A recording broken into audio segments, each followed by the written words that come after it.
Mermoz Sacré-Cœur est avec nous sur ce plateau. Bonsoir, monsieur le maire. Bonsoir, cher Aram, bonsoir Binta et surtout bonsoir à vos téléspectateurs. D'abord, ce débat par presse interposé entre vous et le sous-préfet de Dakar Plateau concernant les constructions que nous avons notées sur le littoral, en tout cas pour la partie qui concerne la localité de Mermoz. Tout à l'heure, nous avons eu le directeur de l'ANAC qui était avec nous et qui a tenté de nous expliquer ce qu'il en était pour les deux décrets en question, celui de 96 et 2008. Il vous a même laissé des documents ici en vous disant remettez-les au maire de Mermoz Sacré-Cœur pour qu'il sache comment est délimitée sa localité. Apparemment, vous semblez méconnaître la délimitation de vos communes. Je vous remercie. D'abord, je pense qu'avec le sous-préfet, je ne sais pas comment le sous-préfet de Dakar Plateau s'est invité dans ce débat, parce que je pense que je ne l'ai jamais cité. Bon, maintenant, vous savez, il y a certains individus qui souffrent d'anonymat et ils sont obligés, malheureusement, des fois, de chercher des voies et moyens pour exister. Il s'agit de quoi? Il s'agit d'abord de foncier. Et au-delà de ce foncier, au-delà de tout ce que les uns et les autres peuvent dire, il s'agit aujourd'hui d'une plage publique. Nous sommes nés, nous, dans cette ville, nous avons grandi dans cette ville. Moi qui vous parle, j'ai appris à nager dans cette fameuse plage qu'on appelait la piscine de Mermoz. Tous ceux qui m'entendent savent que cette plage est dans la commune de Mermoz. Alors, il s'agit de quoi? D'abord, je voudrais remercier le directeur de l'ANAT d'avoir eu la gentillesse de me remettre ces documents. Nous allons en reparler plus tard. Mais au début, ils ont eu à dire, eux, que toute l'assiette foncière était dans la commune de Fan.E. Ils l'ont dit, tout le monde les a entendus. Ensuite, ils reviennent aujourd'hui, ils disent que maintenant, l'assiette foncière est à cheval entre les deux communes. Et je ne sais pas si vos techniciens pourront montrer la fameuse image, où vous verrez vous-même que tous les 5000 m² sont clôturés par une clôture donc, de couleur bleue, comme vous pouvez le voir sur l'écran. Et il décide que maintenant, le poteau blanc que vous voyez là, c'est lui qui délimite les deux communes. Mais c'est que cette clôture, elle couvre 5000 m². Ils ont décidé que tout ce qui est à gauche de la clôture, en venant de la stèle de Mermoz, est dans la commune de Fan.E. C'est à peu près 4000 m². Et tout ce qui est à droite de la clôture, à peu près 1000 m², c'est dans la commune de Mermoz Sacré-Cœur. Mais mettez-vous à ma place. Je reviens à ce que j'ai dit. Le projet en tant que tel, il se trouve entièrement à gauche de ce poteau. Mais ils ont donné un permis de construire pour toute l'assiette foncière. Je reviens à ce que j'ai dit. C'est eux qui ont écrit sur le permis de construire que le site est situé à Mermoz, derrière l'école de tennis. Mermoz ne se trouve pas dans la commune de Fan.E Amitié. Et jusqu'à preuve du contraire, je suis désolé, je suis le seul maire qui parle. Ce serait peut-être bien aussi de chercher à avoir la version du maire de Fan.E Amitié. C'est important, je pense que c'est important, parce qu'il administre aussi des populations. Ceci étant dit, monsieur le préfet de Dakar, je réitère mon respect envers cet homme. C'est le sous-préfet. De préfet de Dakar, je ne parle pas de sous-préfet. Okay. Monsieur Samb.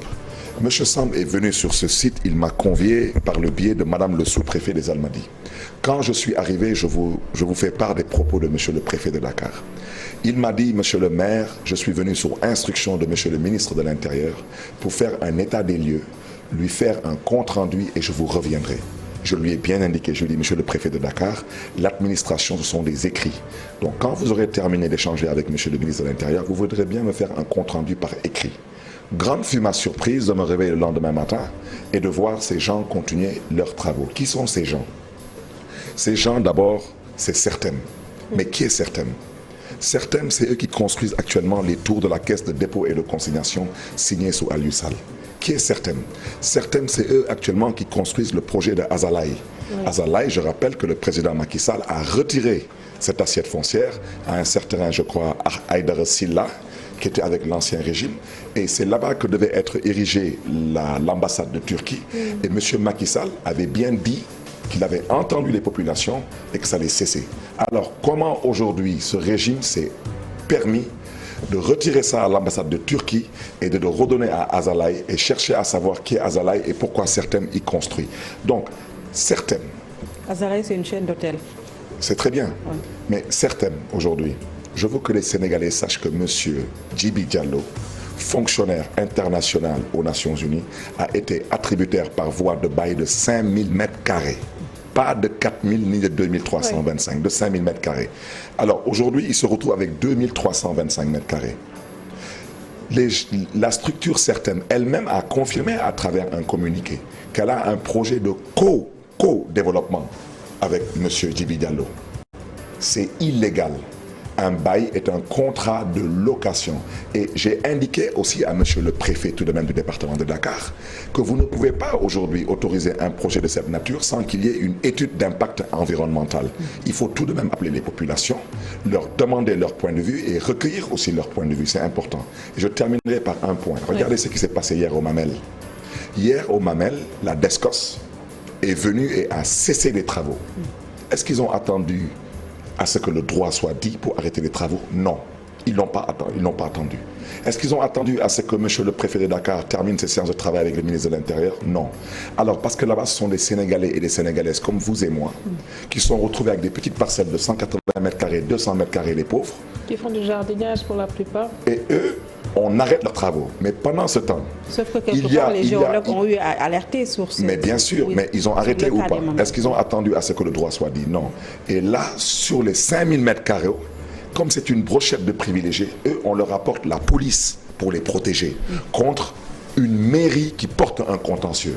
Alors vous, au-delà, monsieur le maire, au-delà, vous comptez aussi porter plainte contre l'État du Sénégal. Est-ce que la plainte a été déposée et pourquoi avez-vous décidé de porter plainte contre l'État du Sénégal? La commune de Mermoz-Sacré-Cœur, par le biais de son conseil juridique, Maître Demba Ciré Bathily, va se joindre à la plateforme actuellement animée aussi bien par l'honorable député Cheikh Omar Sy, M. Atepa, entre autres, qui ont souvent porté des combats pour la protection et la sauvegarde du littoral.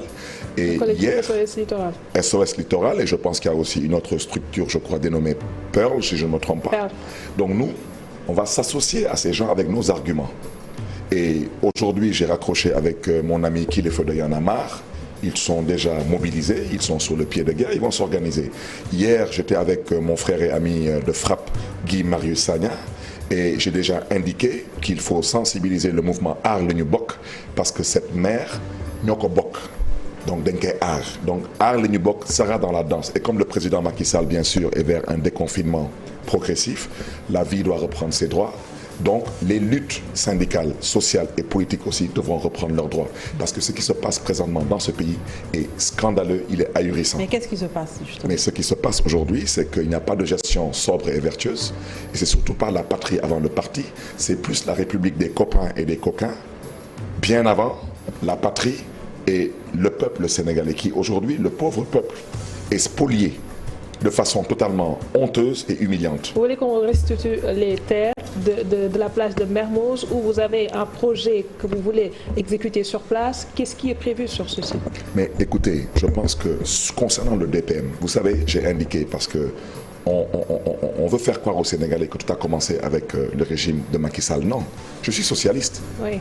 Les socialistes ont eu à attribuer sur le DPM.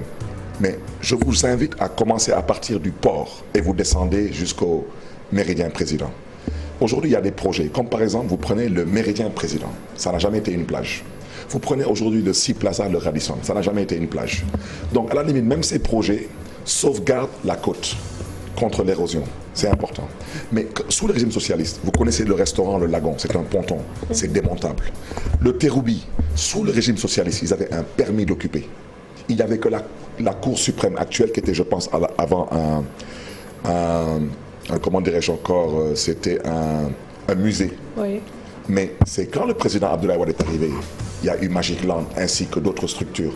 Mais qu'on le veuille ou pas, Magic Land, c'est de service public ou pas. Moi, j'ai amené mes enfants à plusieurs reprises à Magic Land. Moi, aujourd'hui, je suis tout de même ravi de savoir que je peux, si demain j'ai les autres au Sénégal, j'ai le Terroubi, j'ai le Radisson.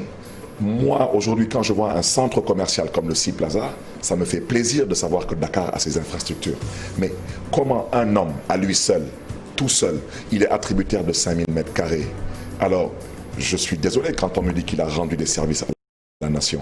Vous savez, ce terrain, sa valeur vénale, c'est 5 milliards, c'est 10 millions de dollars. Pour 10 millions de dollars, vous avez n'importe quel cabinet de lobbying qui peut l'oublier pour l'État du Sénégal. Donc cet homme, je ne vois pas qu'est-ce qu'il a fait pour ce pays qu'un général, un colonel, un commissaire de police, même un préfet, un gouverneur, un médecin, aujourd'hui pendant qu'on y est, si on me disait aujourd'hui que le professeur Seydi, qui a été en avant dans la lutte contre le Covid-19 et attributaire d'une parcelle dans la commune de Mermoz-Sacré-Cœur, je lui signerai un permis de construire pour service rendu à la nation. On a entendu aussi parler du site qui abrite la permanence de